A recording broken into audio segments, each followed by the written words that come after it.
భద్రాద్రిలో జరిగే శ్రీరామనవమి బ్రహ్మోత్సవాలకు ముందుగా నిర్వహించే వసంతోత్సవం, డోలోత్సవం కార్యక్రమాల అంకురార్పణ ఆలస్యమైంది.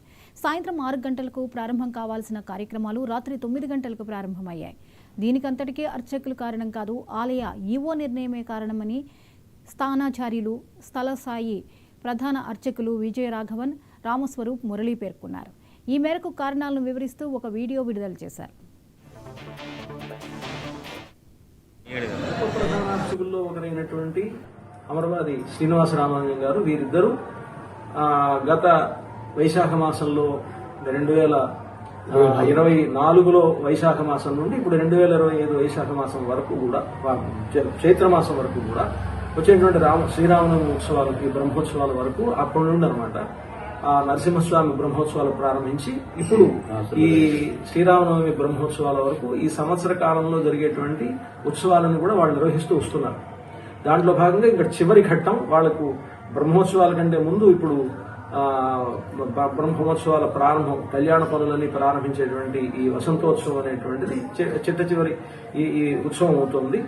ఈ ఉత్సవానికి కూడా వాళ్లే నిర్వహించాల్సినటువంటి అవసరం ఉంది.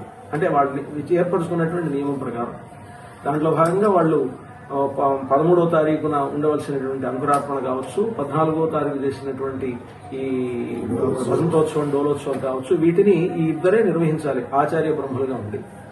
ఇటువంటి పరిస్థితుల్లో ఏదో కొన్ని పరిస్థితులను బట్టి ఆలయంలో ఏవో కొన్ని సీసీ ఫుటేజీలను గమనించి ఆ అమరవాది శ్రీనివాస రామానుజం అనేటువంటి ఉప ప్రధాన అర్చకులు తప్పు చేశారు అనేటువంటి అభిప్రాయంతో ఈవో గారు ఆయనకు పనిష్మెంట్ ఇస్తూ పర్ణశాలలో ఆయనకు అర్చక విధుల్ని ఆయన కేటాయించారు.